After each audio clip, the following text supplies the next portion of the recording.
और अच्छा बांग्लादेशी होने में क्या गुनाह है? अरे भाई बांग्लादेशी भी तो इंसान है। अरे दुनिया इतनी बड़ी है, बांग्लादेशी भी यहाँ हो सकते हैं। किसी का राइट डिप्राइव तो नहीं कर रहे। ये कहना कि उसका राइट डिप्राइव कर रहे हैं, उसका राइट डिप्राइव कर रहे हैं, ये एक बहुत ही it's a very very troublesome and an extremely mischievous and very detrimental to humanity. अरे इंसान है तो why can't human beings, अल्लाह ने ये धरती बनाई है इंसानों के लिए, ये हैवानों के लिए तो नहीं बनाई है, इंसानों के लिए बनाई है. నమస్తే, వెల్కమ్ టు ఆర్ తెలుగు. ఒకప్పుడు పహల్గావ్లో ఉగ్రదాడి జరిగి పర్యాటకులను చంపేసిన తర్వాత అసలు ఈ ఉగ్రదాడి ఎట్లా జరిగింది, ఉగ్రవాదులు ఎట్లా వచ్చిర్రు అని విచారణ చేస్తే అక్కడ స్థానికంగా ఉన్నటువంటి కొంతమంది వ్యక్తులు ఉగ్రవాదులకు సపోర్ట్ చేసిర్రు. వాళ్ళు ఎంతో కొంత సహకారం అందించడం వల్లనే వాళ్ళు ఈ స్థాయిలో వచ్చి పర్యాటకులు ఉన్న ప్లేస్లకు వచ్చి దాడి చేసి చంపేసిర్రు అని విచారణ అయితే తేలింది. తర్వాత ఇలాంటి వ్యక్తులను తీసుకెళ్లి ఇంటరాగేషన్ చేసిర్రు సైనిక అధికారులు. అయితే ఒకరు ఇద్దరు మాత్రమే ఉగ్రవాదులకు సపోర్ట్ చేస్తే ప్రమాదం ఈ స్థాయిలో ఉంటే కొన్ని వేల మంది అక్రమ చొరబాటుదారులు ఇలాంటి సున్నిశిత ప్రదేశాల్లో బార్డర్స్ లాంటి ప్లేస్లలో అక్రమ వలసదారులు వచ్చి అక్కడ ఇండ్లు కట్టుకొని కొన్ని వందల ఎకరాలు ఆక్రమించి ఉంటే అదే ప్లేస్ కి వేరే వాళ్ళు వచ్చి వీళ్ళు సహకరిస్తే ఆ ప్రమాదం ఏ స్థాయిలో ఉంటుందో మనము ఆలోచించవచ్చు. అయితే ప్రస్తుతం ఇంతకుముందు యూపీఏలో పనిచేసినటువంటి ప్లానింగ్ కమిషన్ లో పనిచేసినటువంటి సభ్యురాలు సైదా హమీద్ ఆమె ఏమంటుందంటే, ఇది అల్లా భూమి, ఇక్కడికి ఎవరైనా రావచ్చు, రోహింగాలను కావచ్చు, బంగ్లాదేశీలను కావచ్చు, వెళ్ళగొట్టడానికి మీరు ఎందుకు ప్రయత్నం చేస్తున్నారు? ఈ అక్రమ చొరబాటుదారులు ఏదైతే గుడారాలు వేసుకున్నారో అవి మీరు ఎందుకు ఓలగొడుతున్నారు అని చెప్పేసి పబ్లిక్ గా ఏదైతే మీడియా ముఖంగానే ఆమె చెప్పినటువంటి సిచ్యువేషన్. సో ఇది అల్లా క్రియేట్ చేసిన భూమి అయితే రేపు ఒక 10 మందిని ఇంటికి వచ్చి ఇంటి మీద దాడి చేస్తే, లేకపోతే ఇల్లును గోలగొడితే, లేకపోతే ఇంటి మీద వచ్చి ఏదన్నా ఎత్తుకపోతే, సో ఇదే మాట నువ్వు రేపు చెప్తావా? సో ఇలాంటి స్టేట్మెంట్లు ఇచ్చి నువ్వు ఇంట్లో పోయి మంచిగా కూర్చొని ఉండొచ్చు. కాకపోతే ఈ అస్సాంలో కావచ్చు, ఈ పశ్చిమ బెంగాల్లో కావచ్చు, కొన్ని వేల మంది, దాదాపు 2000 కుటుంబాలు అస్సాంలో ప్రస్తుతం అక్రమ చొరబాటుదారులు ఉన్నట్టు ఒక రికార్డ్. సో వీళ్ళ వల్ల స్థానికంగా ఉన్నటువంటి అస్సాం ప్రజలకు కావచ్చు, అక్కడ ఉన్నటువంటి స్థానిక ముస్లింలకు కావచ్చు, సో వాళ్లకు చెందాల్సినటువంటి భూమిలో వీళ్ళు గుడారాలు వేసుకోవడం, సో వేల కొద్ది ఎకరాల 20,000 హెక్టార్ల భూమి వీళ్ళ హ్యాండ్ ఓవర్ లో ఉన్నట్టు తెలిసింది. అస్సాం ప్రభుత్వం 2022 నుంచి వెళ్ళి ఈ అస్సాం ఎవిక్షన్ డ్రైవ్ అని ఒక కార్యక్రమం చేపట్టింది. దీంట్లో ఏంటంటే ఏదైతే అక్రమ వలసదారులు వచ్చి ఇక్కడ ఇండ్లు కట్టుకుంటారో సో వాటిని తీసేయడం, సో వాళ్ళ చెరలో ఉన్నటువంటి వేల ఎకరాలను తిరిగి ప్రభుత్వం స్వాధీనం చేసుకొని అక్కడ అగ్రికల్చర్ ల్యాండ్ వాళ్ళు డెవలప్ చేసి స్థానికంగా ఉన్న వాళ్ళకి ఇచ్చి అక్కడ వాళ్ళకు ఉపాధి కల్పించే విధంగా ప్రభుత్వం అయితే వీళ్ళు అక్కడ ప్రయత్నాలు చేస్తున్నారు.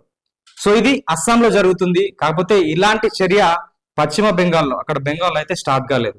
సో దీన్ని చాలా మంది అయితే వ్యతిరేకిస్తున్నారు. సో ఎందుకు వాళ్ళు మనుషులు కాదా అంటే, భారతదేశంలో చాలా మంది వేరే వేరే దేశాలు ఉన్నారు, మన ఆఫ్రికా వాళ్ళు కావచ్చు, లేకపోతే పాకిస్తాన్ నుంచి వెళ్ళి వచ్చి ఇక్కడ పౌరసత్వం తీసుకుని ఉన్న వాళ్ళు ఉన్నారు, లేదంటే ఏదైనా మెడికల్ కోసము ఏదైనా ఆపరేషన్ రిలేటెడ్ వచ్చిన వాళ్ళు చాలా మంది ఉంటారు. వేరే వేరే దేశం వచ్చిన వాళ్ళు ఉన్నారు, వీసా తీసుకొని వస్తారు, టైం అయిపోయిన తర్వాత వెళ్ళిపోతారు.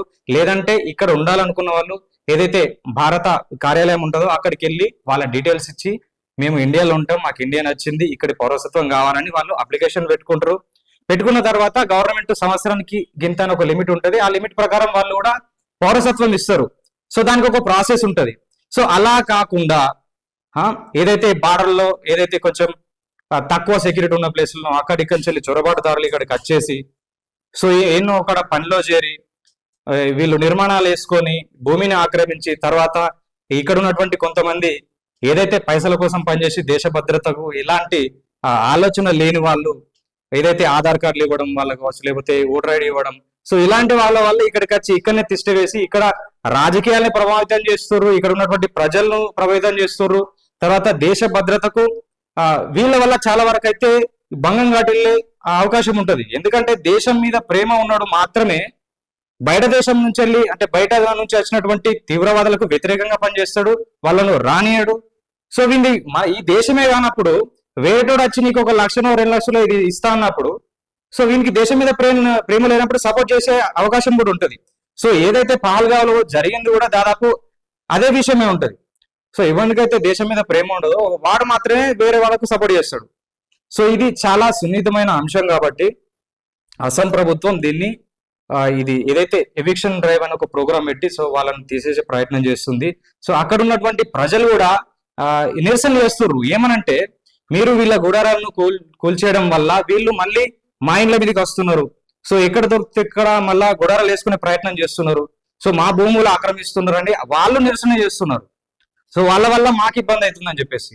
కానీ కొంతమంది ఇటు కాకుండా అటు కాకుండా ఇలాంటి దేశానికి ముప్పు తెచ్చే విధంగా స్టేట్మెంట్లు ఇవ్వడం, సో ఇలాంటి కార్యక్రమాలు అయితే చేస్తున్నారు. సో మరి వీళ్ళని ఏమనుడు అనేది ప్రజలకే వదిలేద్దాం.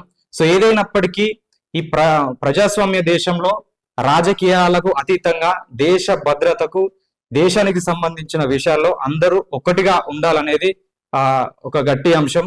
సో ఇంకొక విషయం ఏంటంటే దాదాపు 1947 తర్వాత కూడా బంగ్లాదేశ్ నుంచి వెళ్ళి చాలా మంది వలస వచ్చిన వాళ్ళు ఉన్నారు. 1950లో కావచ్చు, 60లో కావచ్చు, 90, 2000 సంవత్సరం వరకు కూడా చాలా మంది వచ్చారు. కాకపోతే అస్సాం వాళ్ళు పెట్టుకున్నటువంటి నిబంధన ప్రకారం ఏంటంటే 1971 తర్వాత ఎవరైతే వచ్చారో సో వాళ్ళు విదేశీయుల కిందనే లెక్క, వాళ్ళు అక్రమంగా వలస వచ్చినట్టే లెక్క అని చెప్పేసి వాళ్ళు అస్సాం వాళ్ళు ఒక నిబంధన అయితే పెట్టుకోవడం జరిగింది. సో ఏదేమైనప్పటికీ ఇంకొక వాదన కూడా ఉంది. సో ఏంటంటే అంతకుముందు వచ్చిన వాళ్ళని కూడా వాళ్ళకి ఇబ్బంది కలిగించే విధంగా ప్రయత్నిస్తారు. తర్వాత ఇది ఒక హిట్లర్ లాంటి చర్యలకు ఉపక్రమిస్తారు అని ఇంకొక వాదన కూడా ఉంది. సో దీంట్లో ఈ అంశం గురించి మీరేమనుకుంటున్నారు? అసలు ఎలాంటి చర్యలు తీసుకోవాలి? ఎప్పటి వరకు ఇక్కడికి వచ్చిన వాళ్ళను భారతీయులుగా పరిగణించాలి? సో ఎవరిని పరిగణించకూడదు? దానికి ఎలాంటి ప్రాసెస్ తీసుకుంటే బాగుంటుందో మీరేమనుకుంటున్నారో కామెంట్ రూపంలో మాకు తెలియజేయండి.